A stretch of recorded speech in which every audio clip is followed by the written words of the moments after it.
तो जिया जिया हो जिया जिया जिया जिया जवानी हमर चूस गई।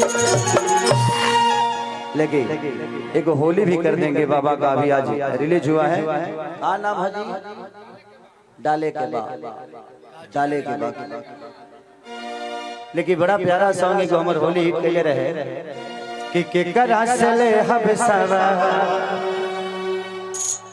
भतार रही है होली के बाद। बात साउंड बा कि भतार के आवे के आगमन लगा हरन हेंग हरन में भिखरिया चारे को में सूत देता रोड पर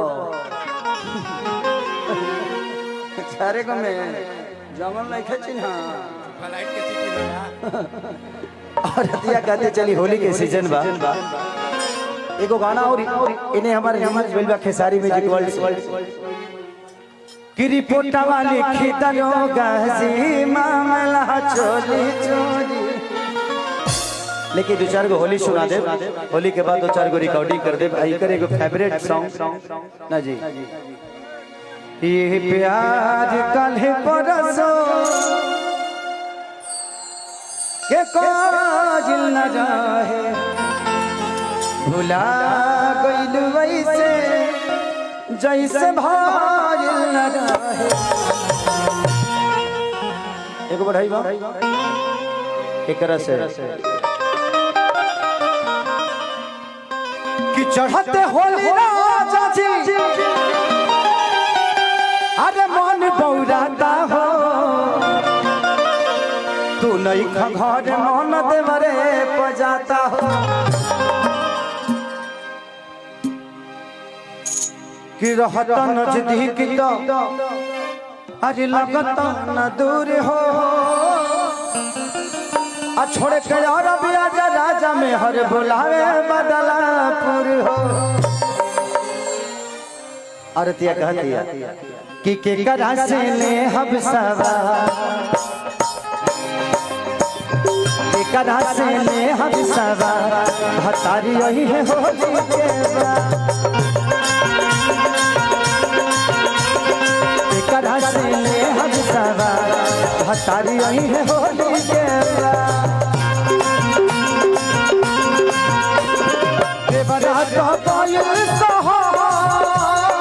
कैसे रहब भगवा पल पल तयारे नहीं भतारी आई है होली के बाद।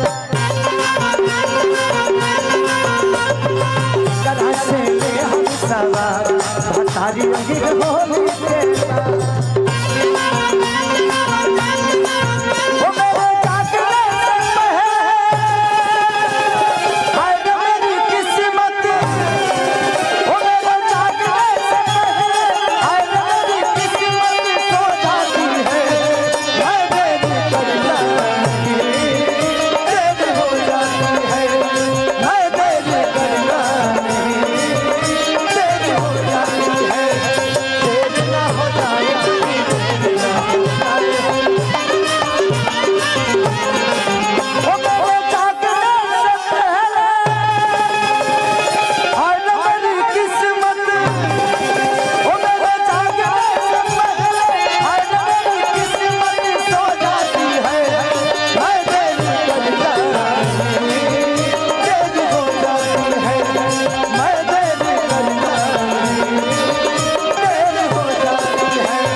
हमारी तरफे जवानी कैसे मनवा के बहानी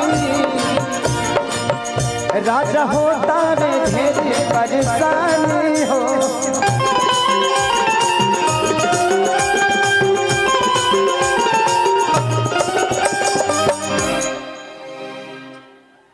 हम इनको पकड़े तो आप अंदर कैसे घुसा दिए।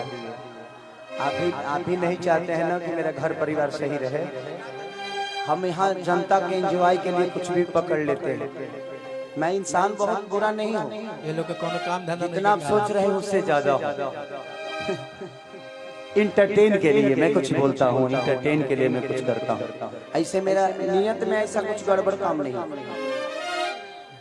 तू तो ढेर समझता है हमरा के, तू बड़ा से हमरा के चहेटले बढ़ कि मैं हर के परेशानी केहू दोसर का कहानी जेकर मरद न चरत का जानी हो। ये डाली फसल में खा, ये डाली फसल में खा, हतारी यही हो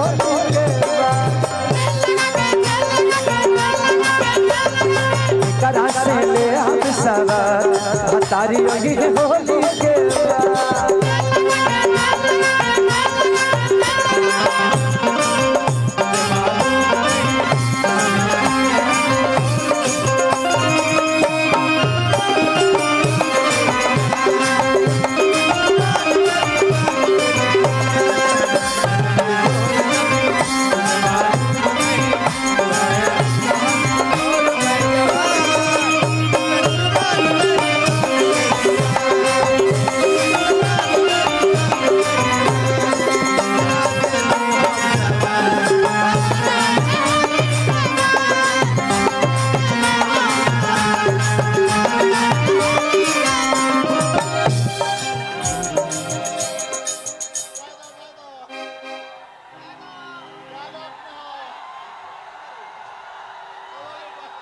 माने तोहरो लोग के लागत है खेसरिया के घर बर्बादे हो जाए।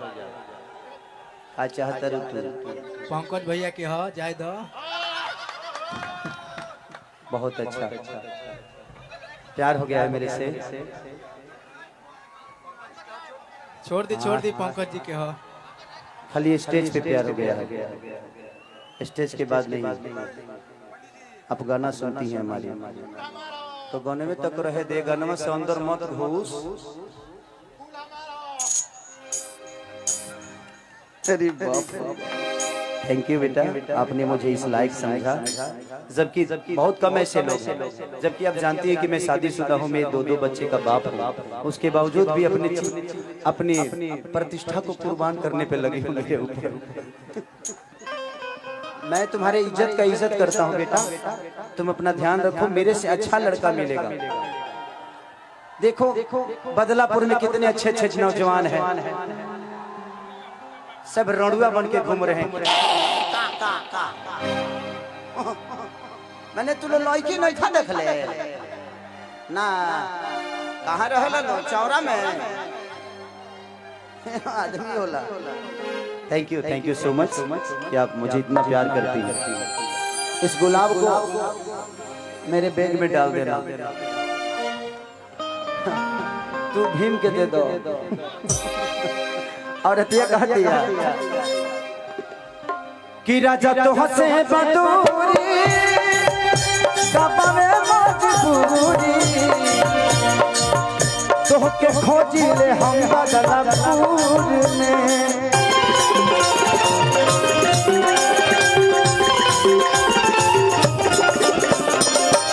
ये गजब कहानी हमारी चढ़ल जवानी, राजा रहा बहुत मजबूरी में।